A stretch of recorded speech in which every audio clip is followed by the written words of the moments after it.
শুক্রবার সকাল থেকেই জলপাইগুড়ি বিএসএনএল-এর প্রধান দপ্তরে বিক্ষোভ প্রদর্শন করেন তৃণমূল কংগ্রেস প্রভাবিত বিএসএনএল কন্ট্রাক্ট লেবার ইউনিয়নের সদস্যরা।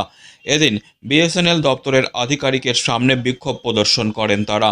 মূলত ৮ মাস ধরে অস্থায়ী কর্মীরা বেতন পাচ্ছেন না, যার ফলে তাদের জীবন জীবিকা অনিশ্চয়তার মধ্যে পড়ে আছে। তাই আজ বাধ্য হয়ে বিএসএনএল দপ্তরের সামনে বিক্ষোভ প্রদর্শন করেন তারা। এ বিষয়ে বিএসএনএল কন্ট্রাক্ট লেবার ইউনিয়নের সম্পাদক স্বপন সরকার বলেন, দীর্ঘ ৮ মাস ধরে কয়েক শতাধিক অস্থায়ী বিএসএনএল কর্মীরা বেতন পাচ্ছেন না, আর তারই কারণে আজ আমাদের এই আন্দোলন জারি থাকবে। কোন এলাকায় কাজ করছে? এরা আলিপুরদুয়ার ডিভিশন থেকে আরম্ভ করে সাব ডিভিশন থেকে আরম্ভ করে আমাদের যতগুলি ডিভিশন, ফালাকাটা আছে, কালচিনি, ময়নাগুড়ি, দুধগুড়ি, মালবাজার, ওদলাবাড়ি, বীরপাড়া, হাসিমারা, সমস্ত যত আমাদের এই দপ্তরগুলো আছে সব এখানে কাজ করে।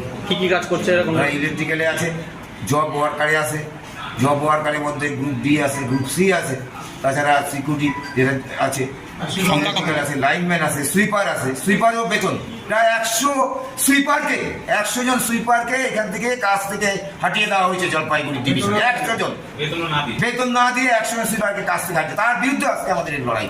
100 জন সুইপার জলপাইগুড়ি ডিভিশনে আছে, কোনো সেন্টারে কোনো সুইপার নাই। এখানে যে অফিসে আসতে দেখবেন এখানে সুইপার নাই, তাহলে মানুষ কি হবে? মানুষ পরিষেবা পাবে কি করে? যারা আজকে বিএসএনএল আসছে কাজে বা বিএসএনএল কাজ করার জন্য বা ফোন টেলিফোন সংযোগ করার জন্য আসে কাস্টমাররা, তাদের কোনো বাথরুম বা পাখানা তাদের ঠিক নেই। দেখুন আপনারা, কোনো সুইপার নাই, সেরকম সারা জলপাইগুড়ি জেলার ডিভিশনে কোনো সুইপার নাই। তাদের কাছ থেকে বহিষ্কার করা হয়েছে, তাদের তাড়িয়ে দেওয়া হয়েছে। তাই জন্য কেন্দ্রীয় সরকারকে আমরা ধিক্কার জানাই। এই গরিব মানুষগুলি, মেহনতি মানুষগুলি, সুইপাররা তারা আজকে রাজপথে। তাই জন্যই আজকে আমরা এই ইলেকশনের আগ মুহূর্তে আমরা এই আন্দোলন করছি। আমরা আমাদের কর্তৃপক্ষকে করে আমরা দোল আসেন, আমাদের সর্বভারতীয় আইনজীবী সভাপতি, ওনাকে আমরা এই ব্যাপারটা অবগত করবো। এবং আমরা আজকে দিদি আসছেন আপনাদের মাধ্যমে, অভিষেক বন্দ্যোপাধ্যায় আসছেন, আমাদের সর্ববৃহৎ নেতৃত্ব, তাদের মাধ্যমে যাতে আপনারা তাদের প্রশ্ন করতে পারেন। এই অবস্থা আন্দোলন চলছে, এটা কি হবে? আন্দোলন কতক্ষণ চলবে? আন্দোলন চলবে।